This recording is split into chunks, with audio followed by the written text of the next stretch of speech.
Hey there, and welcome. So, you're looking to build a defense against cyber threats that's actually, modern? You are in exactly the right place. Today, we're going to break down a powerful framework that is changing the whole game, one that can help literally any organization become truly cyber resilient. And why does this matter so much right now? Well, just get a load of this number: 85%. That's how many organizations got hit with at least one ransomware attack back in 2022. This isn't some far-off, maybe one-day threat. It's a clear and present danger happening right now. And here's the thing, the old playbook, it just isn't working anymore. If you're still thinking that a simple backup is your get-out-of-jail-free card, well, it's time to think again. The whole game has changed. So here's what we're going to cover. First, we'll do a quick ransomware reality check. Then I'll introduce you to your new cybersecurity blueprint. After that, we'll see the framework in action. And finally, we'll talk about moving beyond simple backups to a proactive defense.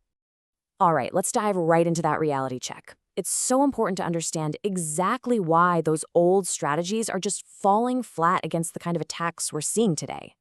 It's because the attackers have gotten way smarter. They don't just lock your data anymore. First, they steal it. That's called exfiltration. It's kind of like a burglar who doesn't just lock you out of your house, but also copies all your private files before they leave. Then they threaten to release it all publicly. So you see, it's this double whammy, encryption plus extortion, and that requires a whole new level of defense. So how do we possibly fight back against that, right? We need a solid game plan, and that brings us to our blueprint, the brand new, updated NIST Cybersecurity Framework 2.0.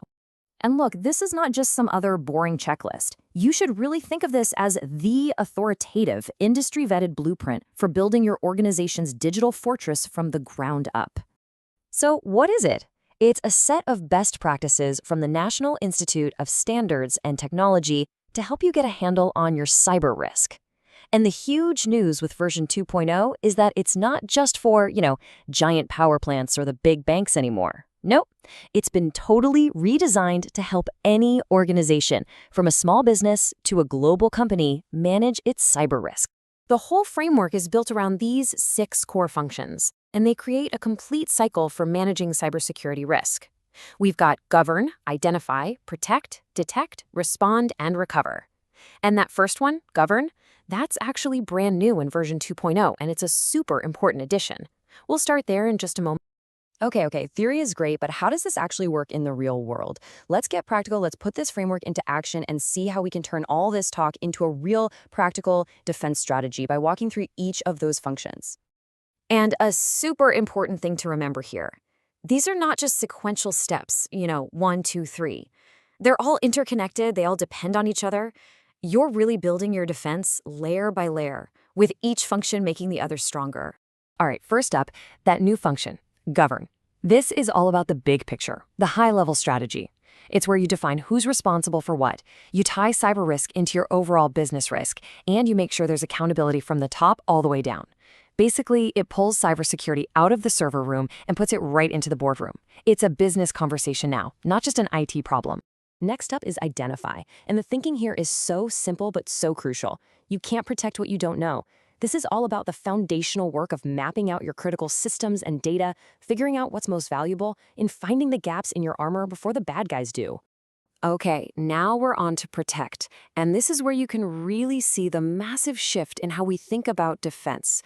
The whole philosophy here is something called zero trust, and its mantra is simple: never trust, always verify. It means you stop assuming that anything or anyone inside your network is automatically safe. So, zero trust really stands on 3 key principles. 1, you verify everything explicitly, no exceptions. 2, you give people the absolute minimum access they need to do their job, and nothing more. And 3, my personal favorite, you always assume you've already been breached. That mindset forces you to build stronger defenses from the very beginning. So what's a real-world example of this? Well, a huge one is making your backups immutable. This means they are locked down so they can't be changed or deleted, not even by someone with the highest level admin account. It's like putting your last line of defense in a digital vault that even the attackers can't crack. So you've built up your defenses, right? Now you got to watch them. That's the detect function. The big goal here is to shrink something called dwell time. That's the scary period when an attacker is roaming around your network totally undiscovered. The faster you spot them, the less damage they can do. Speed is absolutely everything here. And as soon as you detect something, boom, you're in the respond phase. This is all about taking immediate action, stopping the malware from spreading, and then using your secure backups to do forensics. It's like a digital crime scene investigation to figure out exactly how the attacker got in. Then you set up a safe, isolated, clean room where you can start to rebuild. Now, I want to pause here for a sec because this is a really, really important point a lot of people miss: the difference between backups and replication. For cyber recovery, backups are your absolute best friend. Replication, sure, it's fast and it's great for keeping things up and running, but here's the catch: it'll happily copy that malware right along with everything else. Backups give you clean, point-in-time copies that lets you rewind the clock to before the attack ever happened. And that, of course, brings us to our final function, recover. And listen, the goal here isn't just getting your data back. It's about getting clean data back. That means you use things like infection flags, you know which backups are safe to use, and you automate the process to get your business back online as safely and as quickly as possible.